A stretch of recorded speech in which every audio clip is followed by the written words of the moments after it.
알베르 까미 에세이 다시 1. 티파사에서의 결혼. 알베르 까미 지음. 장소미 옮김. 책 머리에. 알베르 까미는 1913년 알제리에서 태어났다. 그는 알제리의 가난한 동네 중 하나였던 벨쿠르에서 어린 시절을 보냈다. 어린 까미에게 도서관은 현실의 가난을 잠시 잊게 해 주었던 해방구였다. 암송과 글짓기에 탁월했던 이 어린 소년을 눈여겨본 선생님이 계셨으니 바로 까미가 첫 번째 은인으로 생각했던 루이 제르맹 선생님이다. 초등학교 졸업 직전 선생님은 갑작스럽게 까미의 집을 방문한다. 그 방문 전까지 선생님은 까미가 그토록 가난하다는 사실을 몰랐다. 학교에서의 소년 까미는 워낙 명랑하고 밝은 아이로 그늘이라곤 보이지 않았기 때문이다. 선생님이 애제자의 집을 방문한 이유는 까미의 외할머니와 어머니를 만나 중학교 진학에 관한 논의를 하기 위해서였다. 할머니는 아이들에게 손찌검이 일상이었던 거친 여성이었다. 문맹에 귀가 들리지 않아 거의 말이 없었던 까미의 어머니가 아이들 머리는 제발 때리지 말아달라고 간청할 정도였다. 얘가 나가서 돈을 벌어야 해요. 우리 형편의 상급 학교 진학이라니. 외할머니는 당연히 펄쩍 뛰었다. 선생님은 할머니의 반대에도 굴하지 않고 할머니를 설득하기 시작했다. 장학생 시험에 합격하면 학비가 들지 않습니다. 그리고 유공자 자녀에게는 혜택이 있기도 하고요. 할머니는 까미가 장학생 시험에 합격한다면 생각해 보겠다고 했다. 소녀는 시험에 응시했고 제르맹 선생님은 합격 통지서가 나온 날 제자를 불렀다. 축하해. 이 녀석 합격이다. 합격이다. 먼 훗날 까미가 노벨 문학상을 받았을 때 제일 먼저 떠올린 건 어머니와 제르맹 선생님이었다. 까미는 수상 직후 선생에게 편지를 쓴다. 선생님께서 가난한 아이에게 따뜻한 손길을 내밀지 않으셨다면, 선생님이 본보기를 보여주지 않으셨다면 이 모든 일은 일어나지 않았겠지요. 이런 영광을 과장하려는 것이 아닙니다. 하지만 선생님이 제게 어떤 분이었는지, 지금도 여전히 어떤 분인지를 말씀드릴 기회인 것 같습니다. 나이를 먹었지만 선생님께 늘 감사함을 느끼고 있다고, 선생님께서 베푸신 너그러운 마음을 지금도 여전히 생생하게 기억하고 있다고 말씀드리고 싶었습니다. 그리고 그는 노벨상 수상 기념 연설문을 모은 책을 선생에게 헌정한다. 선생은 이후 까미에게 보낸 편지에서 이렇게 말한다. 자네는 학교에 다니고 있다는 기쁨을 모든 면에서 표출하곤 했어. 자네 얼굴에는 낙천주의가 배어 있었지. 자네를 보면서 나는 자네 가정의 현실을 전혀 알아차리지 못했었네. 가난했지만 낙천주의를 타고난 이 소녀는 불과 23세의 나이에 내가 왜 삶의 기쁨을 부인하겠는가. 행복한 것은 부끄러운 것이 아니다. 나는 즐기는 것을 두려워하는 자를 바보라 부른다. 라는 문장을 쓰는 청년으로 성장했다. 하지만 그런 문장을 쓰게 되기 전까지는 가난뿐만 아니라 또 다른 인생의 시련들이 있었다. 17살에는 평생 그를 괴롭힌 폐결핵 때문에 학교에 갈 수 없었고, 21살에 감행한 사랑하는 사람과의 이른 결혼은 몇 년 후 파국으로 끝이 났다. 설상가상으로 폐결핵 병력으로 인해 교수 응시 자격조차 박탈당한다. 까미의 유년기부터 20세 초중반까지의 시간은 그야말로 좌절과 불확실함의 연속이었다. 그럼에도 불구하고 그는 명징한 정신으로 다음과 같이 쓴다. 죽음을 인식하기에 삶을 더욱 갈구한다고. 꾸밈없이 이 삶을 사랑한다고. 잠시 후 압생트 풀밭에 몸을 던져 그 향이 몸에 배게 할 때 나는 모든 편견에 맞서 진리를 실현하고 있음을 깨닫게 되리라. 그 진리는 태양의 진리이고 또한 내 죽음의 진리일 것이다. 어떤 의미로는 내가 지금 내거는 건 다름 아닌 내 삶이다. 뜨거운 돌에 맛이 나는 삶, 바다의 숨결과 지금 울기 시작하는 매미들로 가득한 삶. 미풍은 상쾌하고 하늘은 푸르다. 나는 꾸밈없이 이 삶을 사랑하며 이 삶에 대해 자유로이 이야기하고 싶다. 결혼 여름 중 티파사에서의 결혼. 이번에 녹색 광선에서 출간하는 결혼 여름은 1936년에서 1937년 사이에 쓴 에세이들을 모은 결혼과 1939년에서 1953년 사이에 쓴 에세이들을 모은 여름을 한데 묶은 책이다. 결혼은 1942년 이방인으로 프랑스 최고의 주목받는 작가가 되기 전 아직 무명 작가이던 청년 까미의 사유가 그대로 담겨 있는 에세이집이다. 이 시기에 까미는 여행과 휴식을 겸해 여러 도시를 떠돌았다. 세계를 직접 피부로 느끼며 쓴 글들이기에 그 감동은 더욱 진하다. 까미는 자신의 육체가 감각하는 이 세계를 향한 찬가를 바침과 동시에 우리의 삶 속에는 늘 죽음이란 진실이 도사리고 있다는 사실을 분명하게 인식한다. 청소년기에 죽을 만큼 큰 병을 앓았었고 세계대전 시기를 지나오며 성장한 까미에게 살아있음이란 결코 당연한 사실이 아니었다. 하지만 이 더덥고 유한한 삶을 마주한 청년의 정신은 그 누구보다 또렷하다. 그는 결혼을 통해 이 부조리한 삶에 대한 냉소 대신 자연의 위대함을 긍정하며 삶에 대한 내밀한 사랑을 고백한다. 20대 중반부터 갓 마흔에 이르는 시간 동안 쓴 에세이를 모은 여름에서 까미는 다양한 소재를 다룬다.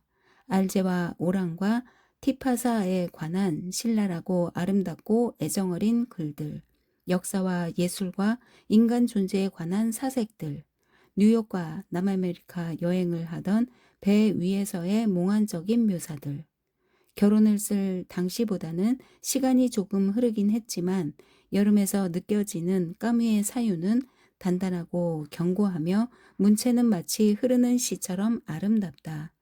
인간은 누구나 나이를 먹고 종국에는 죽음에 이르지만 인간이 남긴 몇몇 글은 불멸을 획득한다.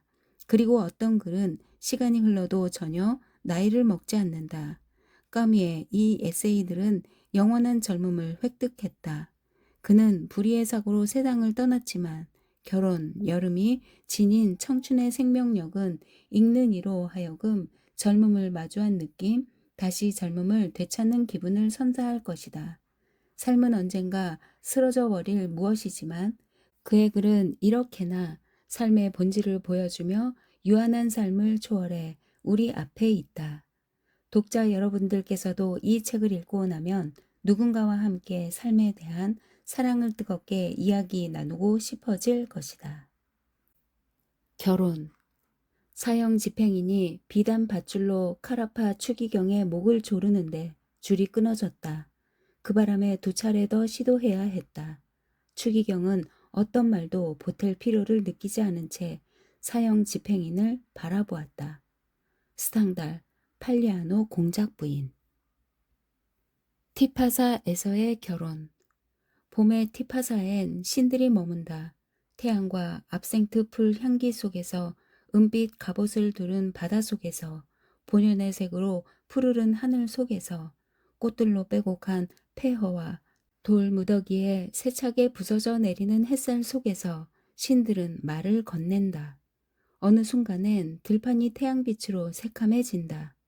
두 눈은 무언가를 포착하려 애써보지만 들어오는 거라곤 속눈썹 끝에서 일렁이는 빛과 색의 무수한 점들 뿐이다.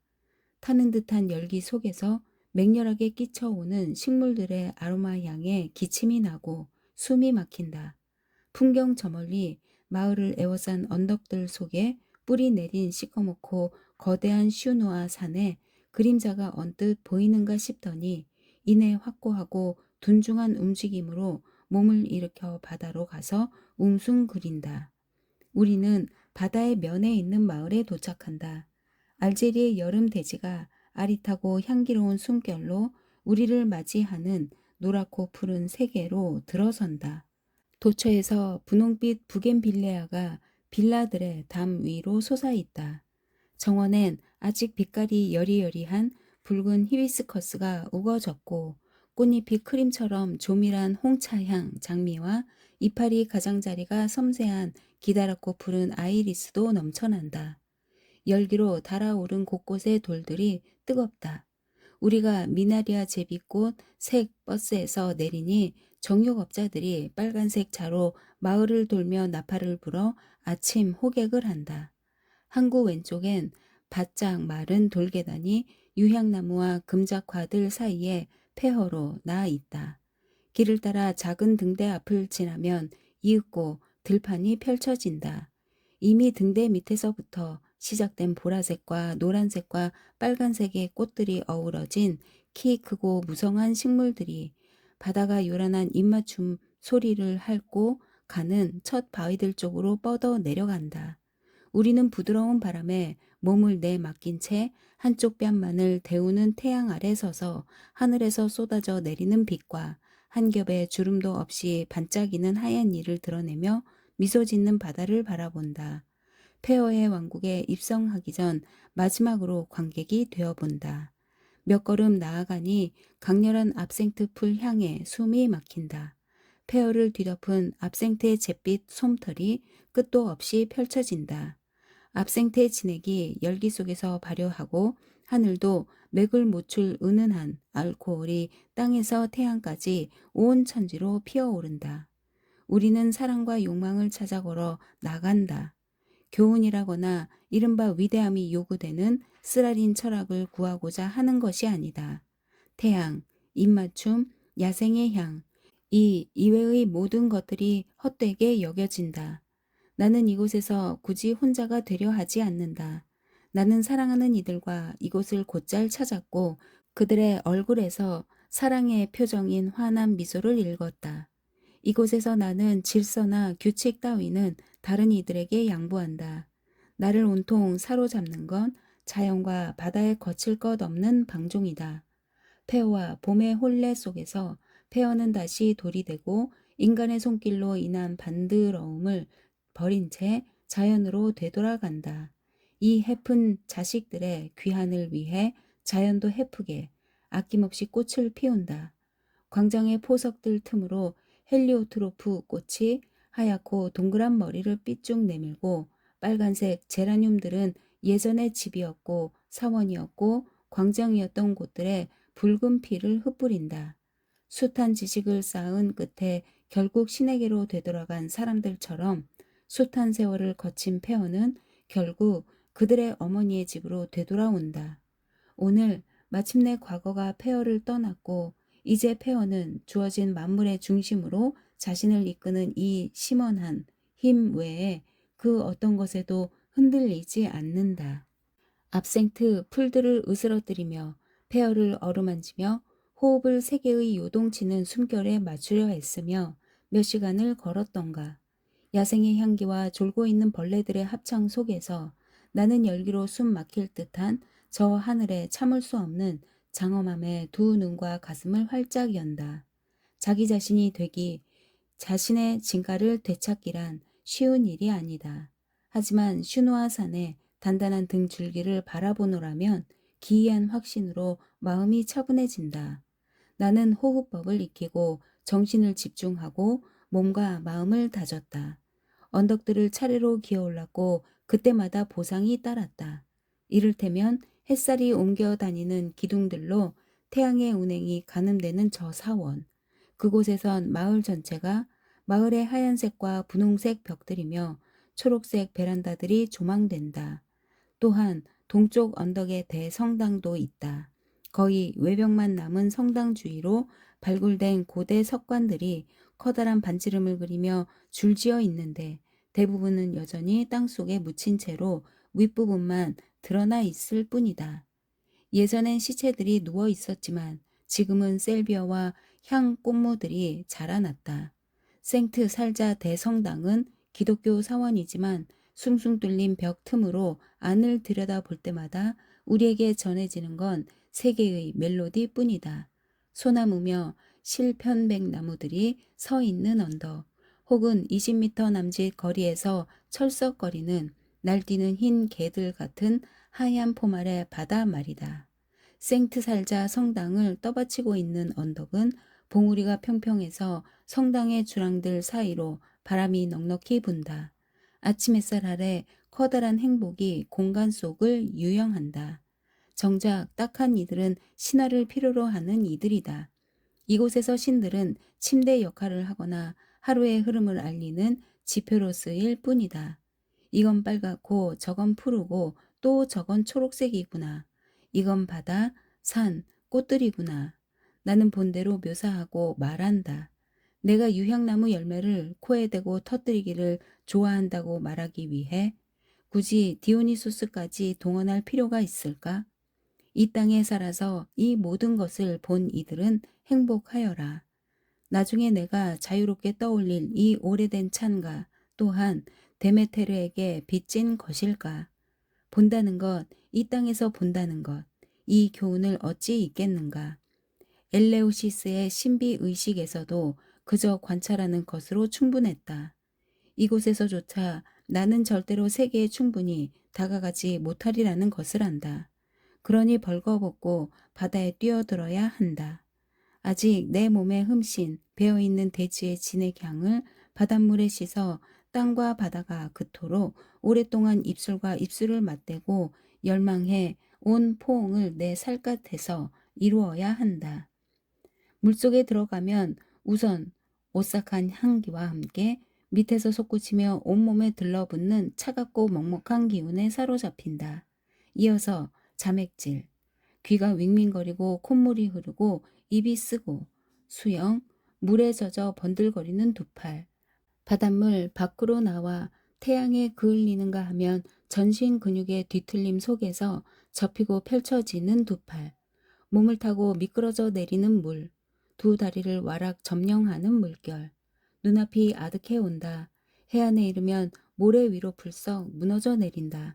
그렇게 세상에 내맡겨져 살과 뼈의 중력을 되찾고 태양빛에 멍해진 채 이따금 두 팔에 눈길을 준다. 아직 물이 흘러내리는 사이사이로 물기가 거친 피부 표면에 금빛 솜털과 소금기가 보인다. 나는 이곳에서 영광이 무엇인지 깨닫는다. 그것은 무제한으로 사랑할 권리다. 이 세상에 사랑은 오직 하나뿐이다. 여인의 몸을 부둥켜 안는 것, 그 또한 하늘에서 바다로 내려가는 그 기이한 기쁨을 자신의 몸에 새기는 행위다. 잠시 후 압생트 풀밭에 몸을 던져 그 향이 몸에 배게 할 때 나는 모든 편견에 맞서 진리를 실현하고 있음을 깨닫게 되리라. 그 진리는 태양의 진리이고 또한 내 죽음의 진리일 것이다. 어떤 의미로는 내가 지금 내거는 건 다름 아닌 내 삶이다. 뜨거운 돌의 맛이 나는 삶, 바다의 숨결과 지금 울기 시작하는 매미들로 가득한 삶. 미풍은 상쾌하고 하늘은 푸르다. 나는 꾸밈없이 이 삶을 사랑하며 이 삶에 대해 자유로이 이야기하고 싶다. 이 삶은 나의 인간 조건에 대해 자부심이 들게 한다. 하지만 흔히 들어왔던 말이 있다. 자랑할 게 뭐가 있어? 아니, 자랑할 것이 있다. 이 태양, 이 바다, 청춘으로 끓어오르는 내 심장, 소금 맛이 나는 내 몸, 노란색과 파란색 속에서 부드러움과 영광이 교차하는 이 광활한 배경. 이것들을 정복하기 위해 내 힘과 능력을 다해야 한다. 이곳의 모든 것이 나를 본연의 나 자신으로 내버려 둔다. 나는 나의 어떤 부분도 포기하지 않고 어떤 가면도 쓰지 않는다. 세상의 온갖 처세술 못지않은 생활의 기술을 다만 끈기 있게 익히기만 하면 되는 것이다. 정오가 조금 못된 시각, 우리는 폐허를 거쳐 항구 근처의 작은 카페로 돌아오곤 했다. 태양과 색채의 심벌즈가 머릿속에 울려 퍼질 때 그늘이 짙게 깔린 홀과 초록색 아이스 민트티 큰 컵으로 한 잔이란 얼마나 상쾌한 환영법인지. 밖은 바다, 그리고 먼지 자욱한 뜨거운 길이다. 나는 테이블에 앉아 깜빡거리는 속눈썹 사이로 백열의 하늘이 내뿜는 오색 영롱함을 포착하려 해본다. 얼굴은 땀에 젖었지만 얇은 옷 덕분에 서늘해진 몸으로 우리는 세계와의 결혼식 날에 행복한 나른함을 펼쳐놓는다. 이 카페의 음식은 탐탁지 않지만 과일은 특히 과즙이 턱까지 흐르도록 이로 베물어 먹는 복숭아가 풍성하다. 나는 복숭아를 한 입 가득 베문 채로 내 피가 귀까지 끓어오르는 소리를 들으며 두 눈을 크게 뜬다. 바다엔 정오의 절대 정적이 흐른다. 모든 아름다운 존재는 자신의 아름다움에 대한 자연스런 자부심을 지니고 오늘 이 세계는 모든 면에서 자신의 자부심이 새어 나오도록 내버려 두고 있다. 그 앞에서 내가 왜 삶의 기쁨을 부인하겠는가? 삶의 기쁨에만 매몰된 것이 아닐진데 말이다. 행복한 것은 부끄러운 것이 아니다. 하지만 오늘날은 바보가 왕이고 나는 즐기는 것을 두려워하는 자를 바보라 부른다. 자만심에 대해선 귀에 못이 박히도록 들었다. 사람들은 외쳐댔다. 아세요. 그건 사탄의 죄악이에요.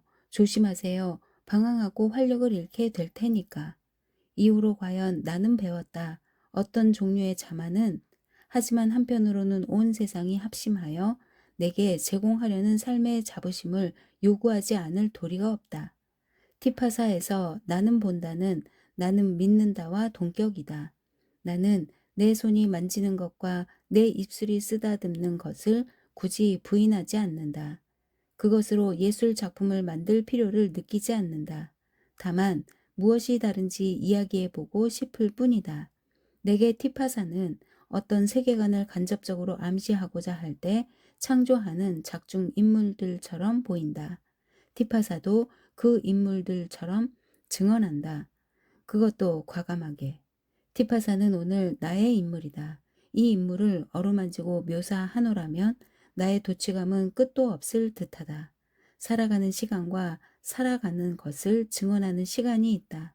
또한 덜 자연스러우나 창조하는 시간도 있다. 나는 온몸으로 살아가고 온 마음으로 증언하는 것으로 충분하다. 티파사에 살고 증언하기. 예술작품은 그 뒤에 올 것이다. 거기에 바로 자유가 있다. 나는 티파사에 결코 한나절 이상 머무른 적이 없었다. 무언가를 충분히 보았다 싶으려면 오랜 시간이 필요한 것과 마찬가지로 풍경을 너무 보았다 싶은 순간도 오기 마련이다. 산, 하늘, 바다는 우리가 단순히 보는 것을 넘어 주의 깊게 관찰해야만 무미건조함이나 찬란함을 발견하게 되는 얼굴과도 같다. 모든 얼굴은 웅변적이 되기 위해 어떤 쇄신을 겪어야 한다. 그런데 우리는 잊고 지냈던 세계가 새롭게 보인다는 사실에 감탄해야 할 때 너무 빨리 질린다고 불평을 한다.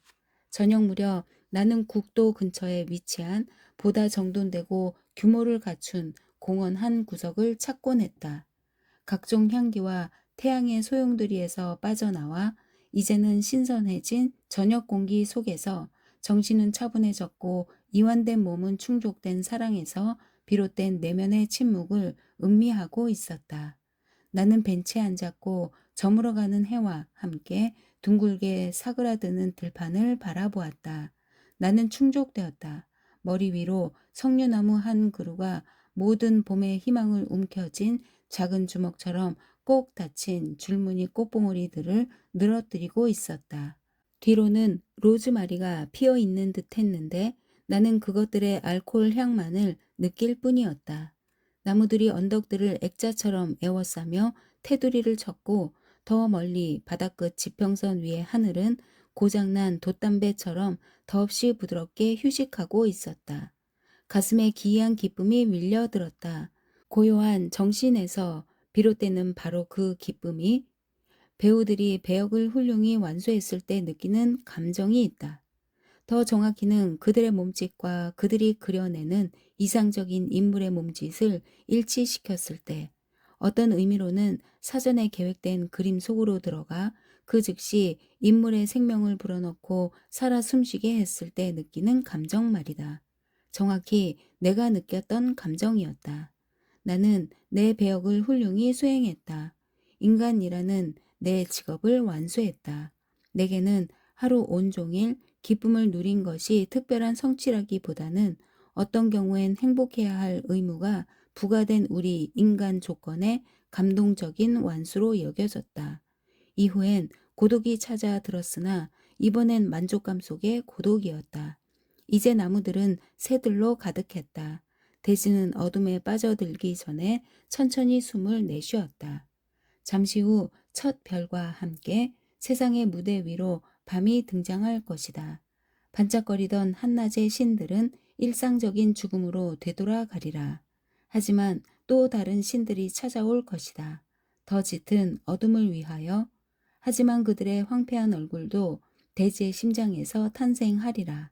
적어도 이 순간에는 황금빛 꽃가루가 덩실거리는 저 너머를 통해 모래 위로 끊임없이 밀려오기를 반복하는 파도가 보였다. 바다, 들판, 침묵, 이 대지의 내음, 이 모든 향기로운 생명이 내 몸을 채웠고 나는 이미 황금빛으로 익은 이 세계의 과일을 배물고서 입술을 따라 흐르는 달콤하고 강렬한 과즙이 느껴지는 것에 감격해 마지 않았다. 아니, 중요한 건 나도 이 세계도 아니고 바로 이 세계로부터 내게 사랑을 싹 틔우는 일치와 침묵이었다. 나는 나만을 위한 사랑을 요구할 만큼 약하지 않았다. 태양과 바다에서 태어난 흥미롭고 활기찬 종족, 단순함에서 위대함을 길어 올리며 바닷가에 서서 하늘의 눈부신 미소에 동조의 미소를 지어 보이는 종족 전체와 사랑을 나눌 의식과 자부심이 있었으니 말이다.